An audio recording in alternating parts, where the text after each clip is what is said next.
Please tell me welcome to Leticia.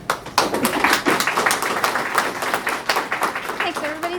Thanks, Maria, and thanks, Jill, also for all your hard work as the PD Chair Committee, and Maria is our incoming chair as well for the PD Committee, so thanks, Maria. That's great. We may have some, we've got the technology working, but it's a bit of a presentation / eye test, so hoping that the technician's going to come and give us a slightly longer cord and we can pull it back a bit, but please feel free to pull your chairs around here, get in close. It's just like in my classes, everybody always sits or always takes the back row in my Zumba classes, so I promise, come closer, it's not too bad. So, I'm here to talk to you about cultural landscapes. I just wanted to start off by saying in no way, shape, or form am I an expert in cultural landscapes. It's just something that I have been learning as HRM has gotten involved in this work, and so it's an evolving area of knowledge on my part, but what I thought would be a good opportunity would be to share with you some of the things that we've learned to date and to give you an idea of what it is that HRM is looking at in the field of cultural landscapes. As I was putting this presentation together, each slide that I put in, I kept on thinking, oh, I should talk about this, oh, I should talk about this. And so I just would let you know that each of the slides that's in here probably has a wealth of information, a paper, research piece that's associated with it. So if there's anything in here that you come across you'd like to learn more about, I'm more than open to talking with you about that later and sort of sharing with you what it is that I've got on file or other resources that you could explore. So I'll make sure to leave some of my business cards on the side there, and I would be more than welcome to continue the conversation with you. Okay, so where we go. So this is just an outline of what I'll be talking about today, just giving you sort of some of the fundamental concepts behind our work on cultural landscapes, the motivation for this work, discuss how it's progressed so far, basically particularly focusing on the Halifax Green Network Plan and the Cultural Landscape Framework Report that's come out as part of that work, and then how I see this work probably moving forward in the future. And I'm going to try to keep the content to a minimum, try to go through these fairly quickly. If you have some questions, a burning question, we can deal with those at the time, but it may be best to sort of try to get through everything and leave questions for the end, if that's okay. All right. So, what exactly is a cultural landscape? And so I've got a couple of sort of concepts and different definitions on screen there. It's a significant place where there's evidence of the relationship between people and the land. Landscapes are those that are shaped by human activities that possess features valued by humans or that carry specific meanings for people. One of the joys, and I would say probably one of the perils of cultural planning, is that culture really encompasses both the tangibles and the intangibles. So the built heritage, the land use, the buildings and structures around us, which we're typically used to dealing with in the planning world, but it also deals with cultures, or deals with heritage, tradition, practices, all of those sort of more intangible things that make our places great. On screen is sort of a simplistic way that I've come up with to think about cultural landscapes, which have been adapted from the Bureau Charter. I think you might be locked in. All right, so we're going to have a technical pause here for a second. You can return this to our desk. Okay, thank you. Really appreciate that. You want to keep talking? Yep, I'll keep talking.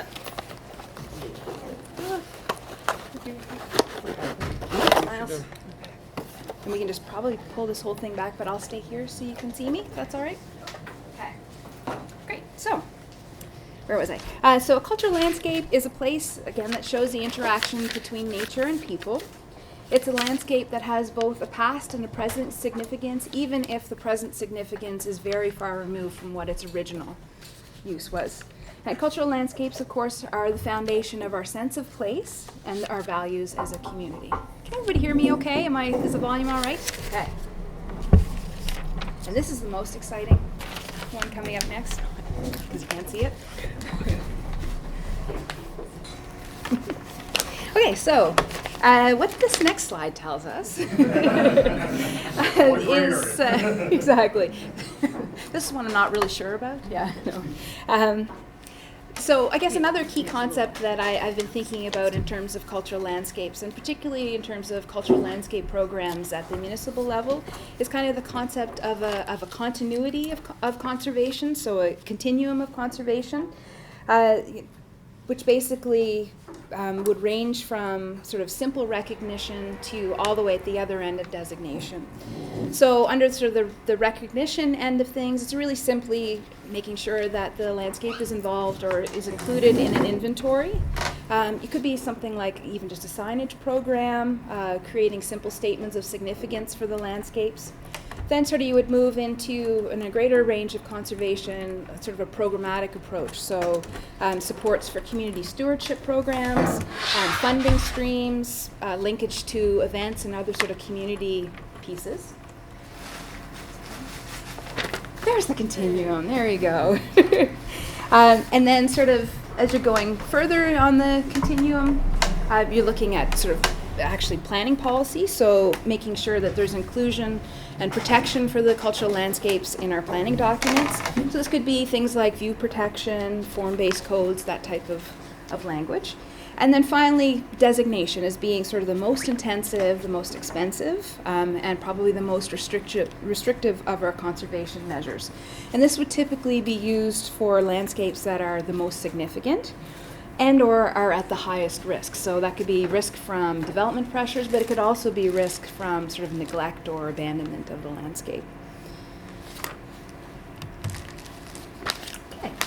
So as well, at the heart of cultural landscape planning is sort of a basic process for the conservation of the landscapes. This is a very simplistic way of looking at it. This is always obviously very complicated, very complex, and fairly intense to get to that final step of management. But essentially, this would be sort of the stages in creating a conservation plan for your landscapes. So you want to identify potentially significant landscapes through engagement and research on human and natural influences in the landscape. And then you want to categorize those landscapes sort of based on criteria such as the type, scale, characteristic elements, that type of thing. Then you would move into the assessment stage where you're trying to articulate what it is that makes a landscape special. So what are its defining characteristics? How does the community value it? Those types of assessments. And then finally, you're going to create a management plan or some kind of a conservation plan to help to preserve that significance. So, and this again gets back to your continuum. It requires matching the right management tools in your conservation continuum to what it is that you're looking to maintain. So, for example, if you have a particular feature, it's maybe not in existence anymore, but it has a long storied history to it. Maybe the best way to preserve that is through signage or through naming of new streets or some kind of recognition of it. But again, if you have a very valuable landscape, then you're going to be going further along that continuum. So those are the steps. We'll come back to that. So how is it that HRM started to talk about cultural landscapes? It was kind of a perfect storm of priorities, policies, and legislation kind of happening all at the same time, and it really highlighted the need for HRM to start to consider cultural landscapes in our planning. Cultural landscape planning was enabled first by changes to the Heritage Property Act, was acknowledged as a priority in RP+5, so the 2014 amendments to the regional plan. Cultural landscapes were included as a key landscape in the Halifax Green Networks Plan. And built heritage and sociocultural heritage are also a pillar of the Culture and Heritage Priorities Plan, which will be kicking off fairly soon. So I'm just going to quickly run through those influences first. So the Heritage Property Act was amended in 2010 to enable the registration and conservation of cultural landscapes. And the Act was further amended just at the tail end of 2015 to clarify the sort of component of the Act. And essentially, it looks like the registration and consideration of cultural landscapes is going to follow a very similar process to how conservation districts are being treated under the Act. And communities, culture and heritage staff are also currently working on a suite of regulations to accompany those changes. And they're anticipating that's going to probably be about 6 months before that comes in play. Again, these would really speak to that registration far end of the continuum. This is where cultural landscapes would be dealt with. So as I mentioned in RP+5, or the regional plan in 2014,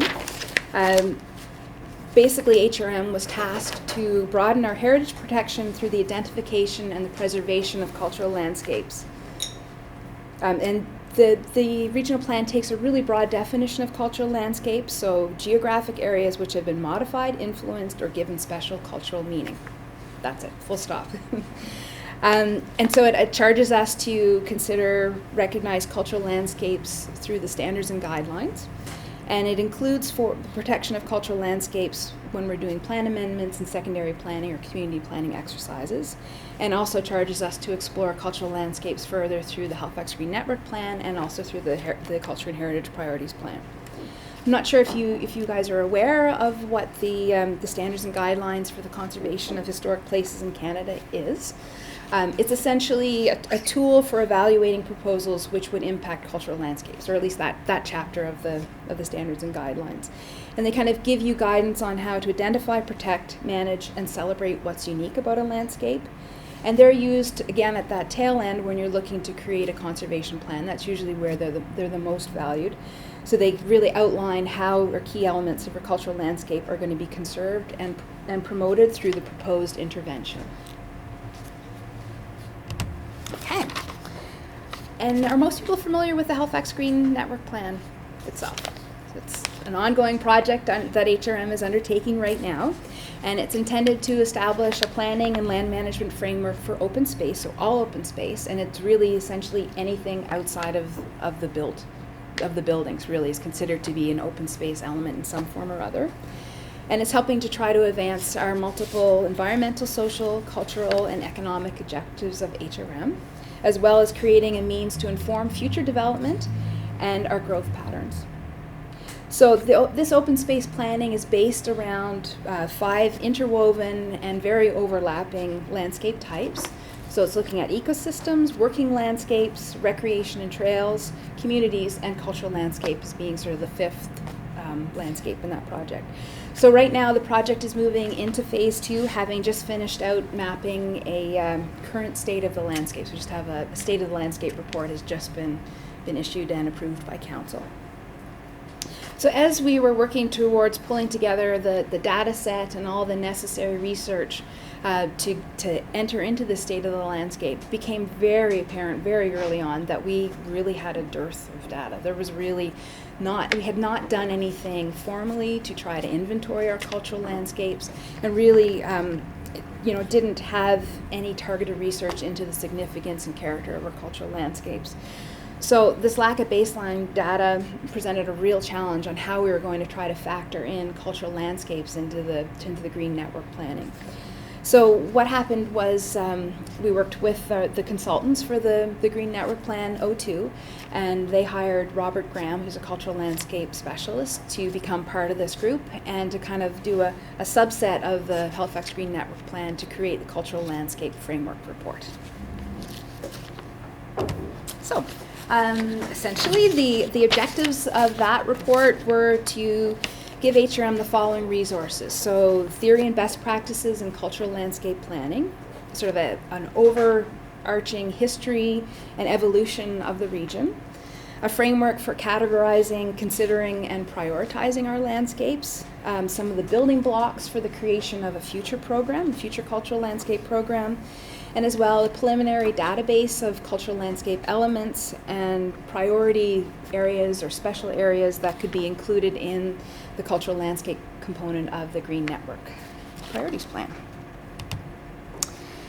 So the Cultural Landscape Framework Report has tons of information in it, and also lays out a really solid theoretical base for cultural landscape planning. I'm just going to really quickly kind of run through some of those important aspects.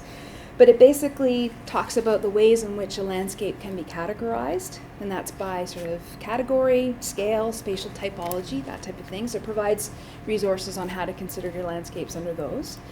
And it's based on the UNESCO sort of 3 broad categories of cultural landscapes, which sort of illustrate the interaction between human activity and the natural habitat.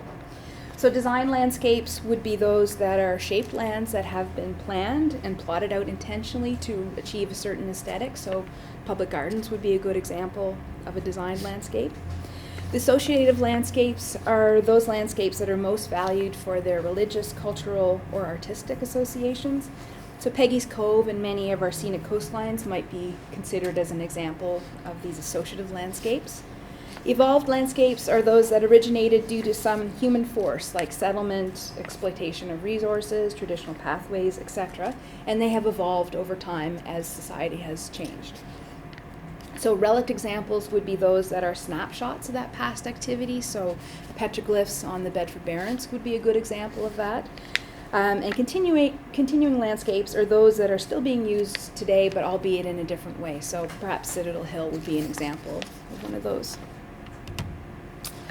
So this is kind of a little bit tiny, but this is the process that we went through the report to sort of get to the place where we could feed all this information into the Green Networks plan. So we started off with pretty intensive stakeholder engagement that was done as part of the Green Network plan, so which ended up through workshops, pop-ups, open houses, online mapping. We also struck sort of an experts working group. We ended up with 400 plus sites and areas of interest. We then went through kind of a classification exercise to sort of break them down by a series of sort of elements or larger classes. I'll talk about those further, which then brought us down to sort of 11 major classes. Then we broke those down further into subclasses. So we had 44 specific subclasses of elements. And then we mapped those, and those maps were divided into sort of 4 geographic regions. And then we grouped the elements. We talked with our sort of expert working landscape group. We had HRM stakeholder meetings. We had also a number of staff meetings, and started to pull and group those and cluster those to come up with what's called 44 potential cultural landscapes. And then again, we went through a prioritization exercise to sort of winnow those down to the ones that we felt were possibly of the greatest significance and possibly at the greatest risk or had the greatest sense of threat for those. And then that ended up giving us 22 priority areas of interest. So, in addition to discussing sort of the best practices and the process for considering cultural landscape, it was also really important for us to do research on our history and to identify some of the key influences and patterns of settlement that have defined our region as it exists today. So the report includes a really fascinating series of maps showing the evolution of the landscape as our region was settled, and it goes from pre-contact showing through to sort of our present-day suburbanized post-Halifax Bridges landscape. And it also provides a thematic framework for the categorization of landscape elements, and that was developed mainly through a literature and data review, and also very detailed discussion with some HRM staff and experts from the cultural heritage field. And that kind of came out to this theme that you see on the bottom here, sort of the theme that it's an adaptation to the land by both choice and by force, and that our area was sort of came to be through settlement, through expulsion, through resettlement, and through expansion. So it's sort of recognizing that our area has a complex history and story of displacements, expulsions, resettlements, emigration, settlements, and ongoing immigration from a broad mosaic of ethnicities. Okay. So on screen are sort of the thematic grouping. So era and events was one of the themes, cultural landscape elements, cultural groups, so the community stories. Geographical features, so coastlines, harbors, rivers, valleys, and our geology. Land use, so military, transportation, traditional transportation, or urban, rural settlements, natural resources, etc. Under era and events, we talked about the themes of the influences such as colonization, contact, conflicts, and urbanization. And under cultural groups, sort of the community stories end of things, we looked at Mi'kmaq, we looked at Acadian and French, United Empire forces, the Maroons, Loyalists, and other sort of later ethnic groups that came to settle in our region.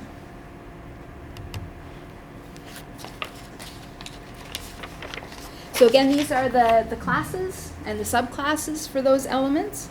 So there are sites of worship, indigenous use, ethnic settlement and resettlement, military use, transportation, urban landscapes, natural resource use, natural features, registered heritage sites, archaeological significance, and commemorative sites. And so all of these elements were then mapped, and these maps and these data sets were used in the Halifax Green Network Plan. And we also have a series of small sort of profiles of those priority or those areas of interest, those 22 priority landscapes that were identified. And so each one sort of gives an idea and categorizes it according to scale, type, pattern, and category. So those UNESCO categories we talked about earlier. Has a beginning or a starting dialogue on what we think some of the values would be of that landscape, some of the character defining features, what are some of the smaller cultural landscapes that are existing within that larger landscape, and some of the potential issues or risks to the integrity. So we have these little tiny snapshots of all of those landscapes. So this just shows sort of what some of the key products were coming out of the Cultural Landscape Framework Report.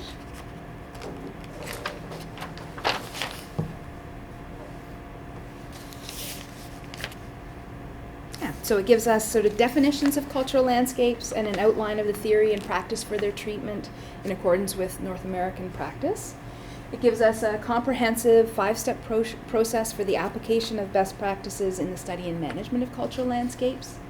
It also provides us with a preliminary list or database of 400 potential cultural landscape elements and a preliminary list of 43 potential cultural landscapes, and then those 22 prioritized areas of interest.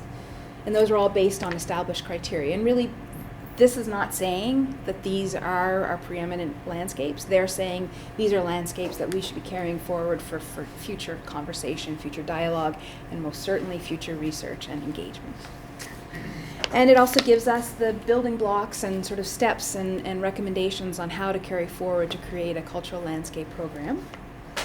And it also established a roundtable of cultural experts who are going to continue to provide advice through the Halifax Green Network Plan, but also are going to be available as a resource for other initiatives out there that would be dealing with cultural landscapes. The State of the Landscape Report, so all of this information was fed into the State of the Landscape Report, and it came out with some clear sort of themes and values associated with cultural landscapes, and I'll just give you a sort of brief snapshot of those. So it talked about the value and the contributions of our Indigenous and ethnic peoples to our sense of place and the landscape character. It talked about how our sense of identity was very closely tied to our intimate connection to the land and the water. It talked about the cultural importance of parks and trails and our traditional access to the water, that being something that we really value. It talked about our coastal communities as being very unique places that define our identity, and also talked about a number of the urban landscapes that are really important to us as a region. So things like the commons lands, our working waterfront, the central downtown core, and our historic residential suburbs.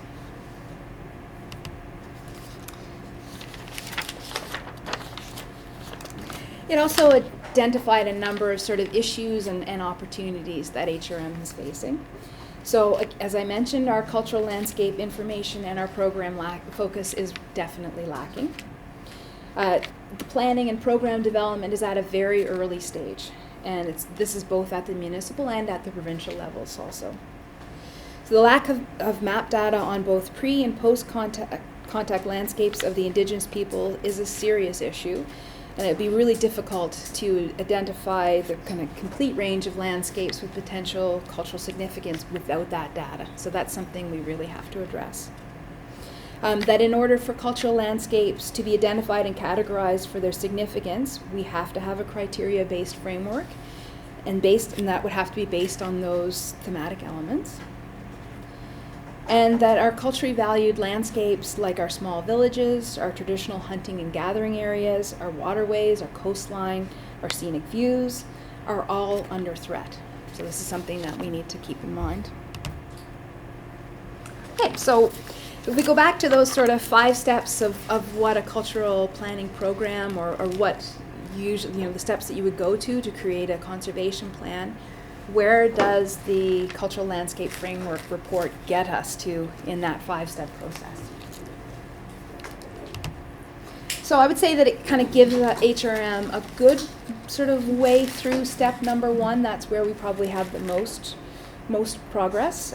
We have, an inventory, a rough inventory, and we're starting to get into that sort of physical and cognitive mapping at a very broad scale. We don't have that definitely at the community level.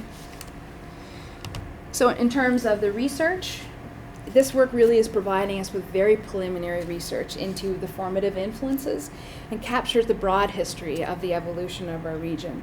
There needs to be significant research and engagement on specific communities and the landscapes themselves. In terms of delineation and evaluation of significance, it gives a starting place for the research and engagement on those sort of 400 plus cultural landscape elements and the 22 potentials or areas of interest.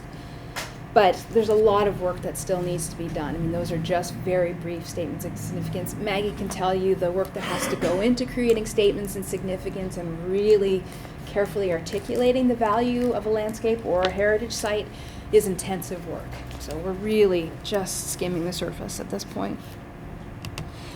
And in terms of sort of the communication of values and the management step, really this report did not get into that, sort of beyond looking at existing legislation and programs and providing the recommendations for how HRM could move forward with that.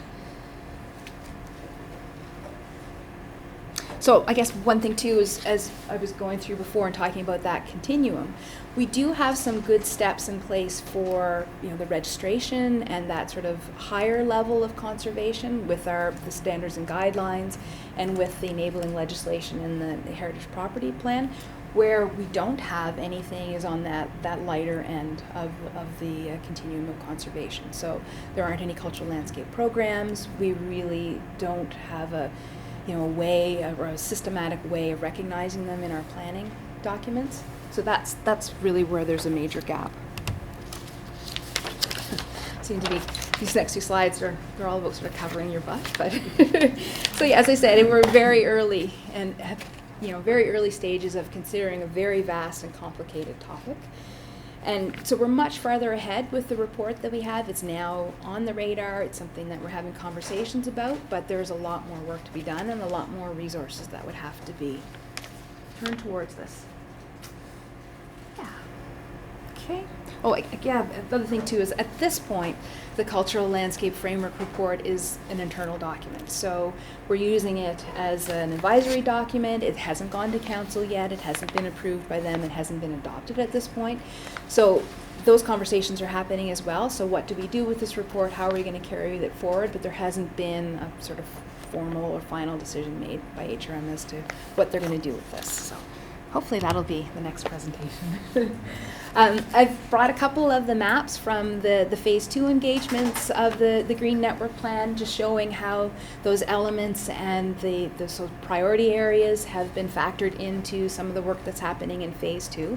So phase 2 for the Green Networks Plan is starting to talk about scenarios and ways that we can use all of the information from the State of the Landscape Report to start to come up with priority areas for consideration as part of the open space network. So the cultural landscape piece has been fed into that and is going to be part of the ongoing dialogue for the Green Networks Plan. And sort of the next steps. So this is sort of how I envision this work being carried forward. What we've got now with the Green Networks Plan is a framework for cultural landscape planning. We have some elements and landscapes that have been included and will be carried forward through the development of the Green Network. And we'll have some higher level priorities and policies relating to to cultural landscapes that will be coming out of the Green Networks Plan. Then the next sort of major project that's going to be coming forward is the Culture and Heritage Priorities Plan.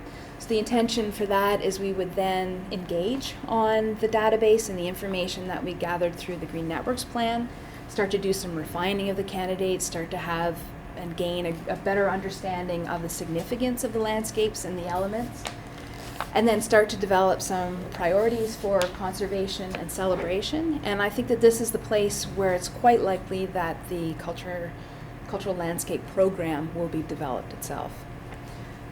Then we have an opportunity with our upcoming community planning or secondary planning exercise to again refine those candidates, to take things down more to the community level and start to develop those statements of significance and institute planning policy that would then protect that significance through secondary planning. So hopefully the program created through the Culture and Heritage Priorities Plan, and then policies and implementation through secondary planning as well. In terms of the Culture and Heritage Priorities Plan itself, we're currently negotiating, and hopefully we're at the tail end of being able to issue an RFP to hire a consultant to do a region-wide inventory of cultural assets. So again, that database of information will be fed into that inventory, but cultural landscapes are one of the cultural resources and cultural assets across the region that are going to be inventoried and mapped as part of this phase 1, and we're doing that in partnership with the province. Then once we get that done, we'll move into the phase of doing some gap analysis, engaging on the findings of the inventory and starting to identify some issues and opportunities in terms of our cultural resources. And then the next phase of that would be looking at the development of priorities and creating associated programs, so budgets, policies, and partnerships to help further the priorities that council falls upon through that process. So I think we're done. So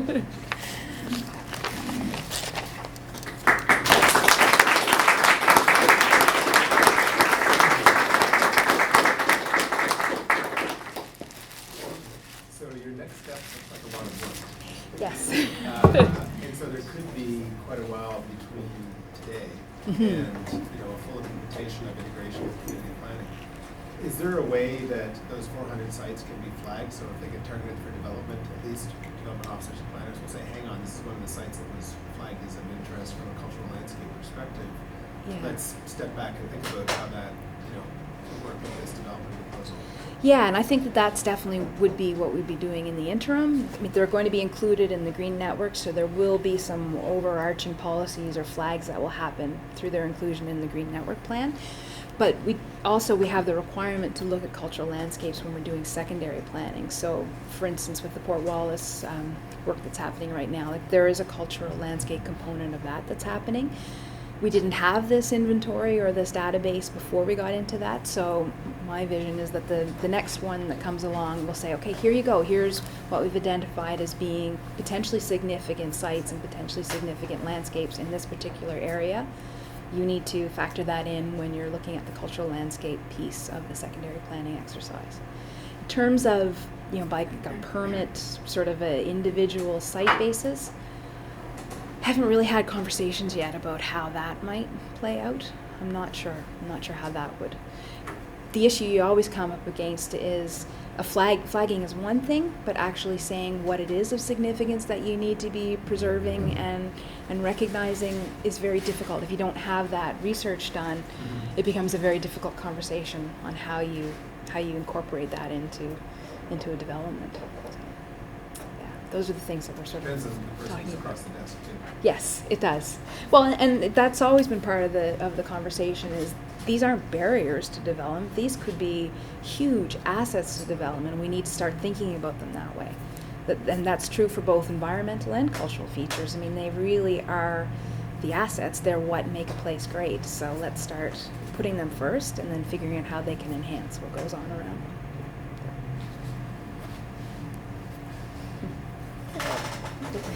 Just an observation that I think for the urban areas, this is, I say this, probably simpler than it'll be for the rural areas. Because in the rural areas, of course, some of what person A may feel to be a valued cultural landscape that ought to be conserved, preserved, and frozen in time, exactly as it is going to bump up against interest in farming, fishing, quarries, minerals exploration, pipelines. Someday we'll come back to fracking and so on and so forth. And this is going to bump into each other, I think, in the rural areas in a very significant way. And how, aside from simply saying, well, there'll be stakeholder consultation,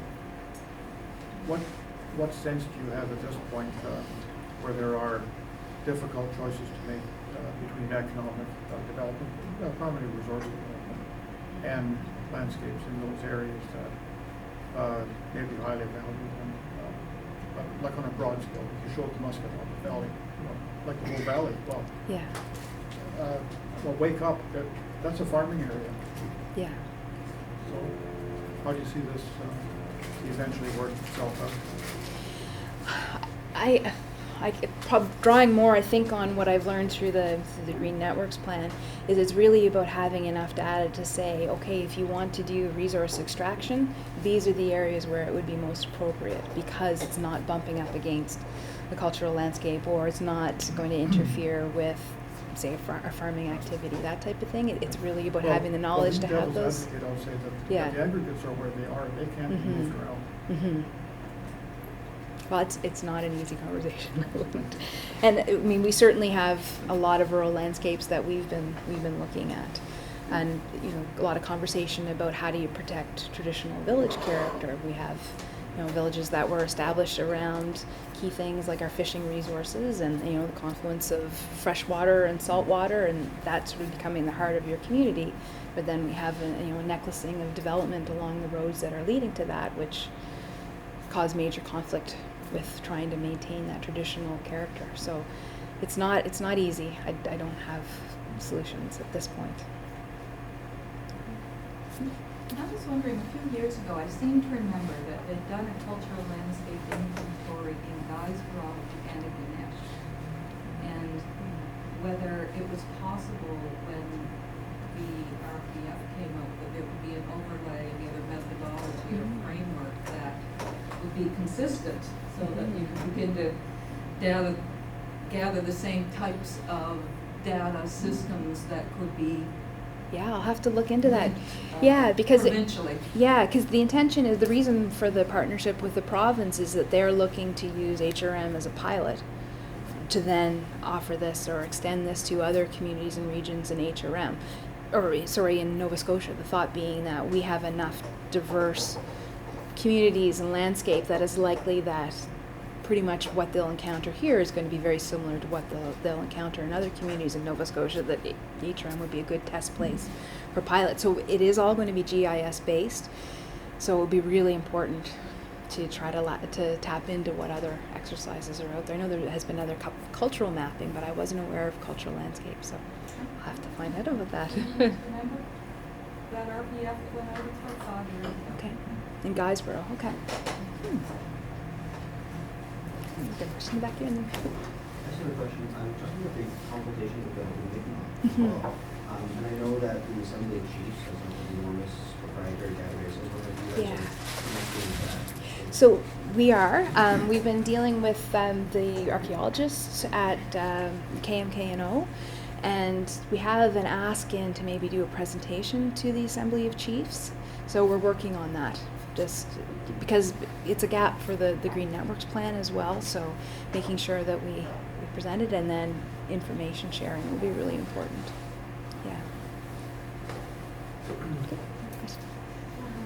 This question is mostly about the private landowners that would be, not sure how yet, as was mentioned, implicated by the designations in the plan. And depending on how each designation is used, their, I guess, land value may go up or down, may be likened to down zoning.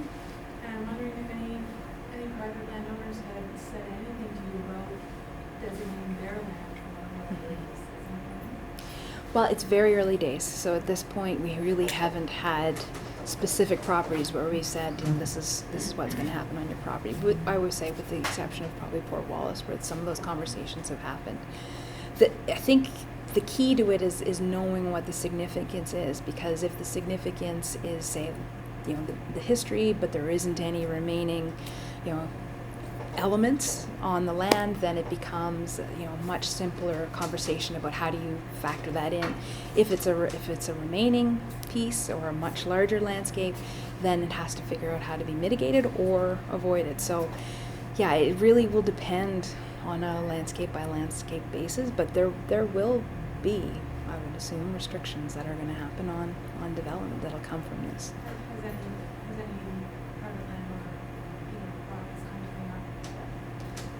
other than, through the Port Wallace program. But yeah, because it isn't an established program at this point, because it's sort of in theory, those conversations haven't happened. Yeah, it's mainly been about what are the valued landscapes and starting to identify them at this point. That's been the level of the conversation to date. It begs the question, you mentioned stakeholder consultations at this point. Is that by invitation or? The open sort of pop-ups and open houses and the online that was all open to the public.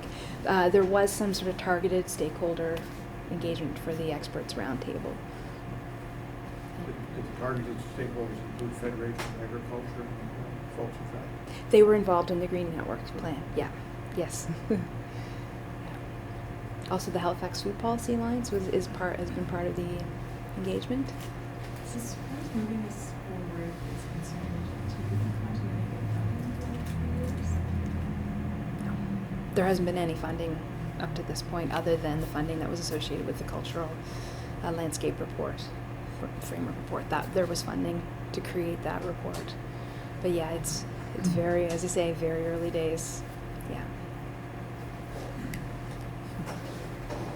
You mentioned about the amendments to the Act, and that I guess the framework for this in terms of implementation would likely be similar to the conservation district.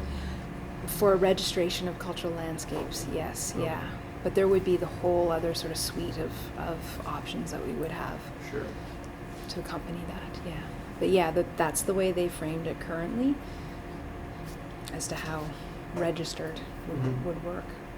Is that so it's associated, there's a bylaw and everything that has to happen for each landscape similar to each conservation district, the way the Act is written now. So the municipal planning strategies and land use bylaws would likely play a role for where some of these things would be housed? You'd actually have... Yeah, yeah, yeah.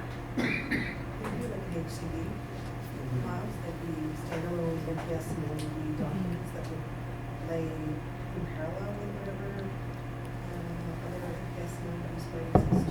Yes. And that's our reading of it, Okay. which is the way an HCD like Barrington, Yeah. for instance, works. Just another layering. Yeah. And then I would see there'd be some other protections in policy for those that weren't sort of at registration, at the registration level. We're going across Canada. Are there other municipalities that have done this? There are, There are? yep, yeah. And they're all sort of following that 5-stage process. Yeah. So most provinces are doing this. I wouldn't say most. I think there are regions that are, but yeah, not. I don't think most would be fair.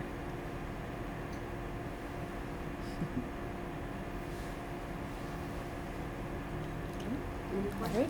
Right there. Sorry. Sorry. I was thinking, I know as you said many times, you're in early days. Is there a point at which you get to test whether the selections you made were good selections, that they were Yes. representative, or that they hit all the right points, and the right priorities? Yeah, so that's the intention for the Culture and Heritage Priorities Plan, that would be testing of this inventory. Right. Yeah. And starting to have more conversation about values and other landscapes that are being missed, and sort of to make the existing information that we have richer, but also to make sure that we're not missing anything also. Or that maybe there are ones that we've identified that really shouldn't be on that list as well. So it's And as time goes on, also people's priorities will change too, by the time you get to that Exactly. planning process. yeah. Things that seem really important. Yeah, so those will be included in the conversation for the cultural asset mapping that's going to happen for the phase 1, which we're hoping to have kicked off in April or May. So at least it'll be fairly fresh for that conversation, and then hopefully getting at the priority setting stage for the Culture and Heritage Priorities Plan, maybe in about a year or two. Yeah. Leticia, what about places that haven't really yet been impacted by ban, but probably will, but which are simply stunning? There's a pass toward Antigonish called Marshy Hope, which is quite narrow, very steep, a lot of hardwood.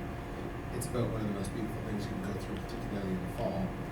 One guy did clear cut a bit of it and instantly slumped and fell down the hill. I'm just wondering if something like that doesn't have the historical part is considered at all. It would, yeah. I mean, and it's a very human-centric look at things, but if it is something that is part of what defines your sense of place and it's part of what you consider to be your community, then it would be included as a cultural landscape. So it doesn't necessarily have to be, you know, cut down or have been manipulated in any way by humans, but it has to be part of what you consider to be your community, if that makes sense. So it's sort of covers a lot of things, yeah.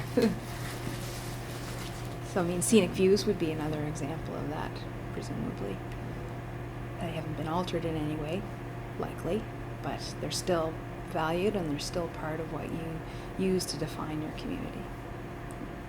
Well, and they may be, actually, another thing comes to mind. I've been watching beautiful old barns come down left, right, and center throughout Nova Scotia, and they used to really define the character of the urban landscape.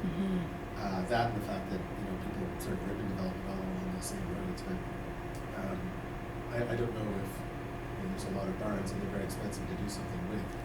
It is a shame because it's very much changing right now, very quickly, and the very thing that used to attract people to those areas is disappearing. I know there's been a lot of work done out west to try to protect sort of the silos and the, you know, the old grain elevators, and that's a major identifying, okay, these are sort of flagships of our landscape. We need to do something. I think Newfoundland's done fishing stages. Sheds and stages. Sheds and stages. Yeah. Well, and we have a lot of lighthouses that are at serious risk. Stages aren't so expensive. It depends. Yes. Any more questions? LPPANS would love to thank you very much, Leticia, Thanks, Maria. for coming out and sharing your information.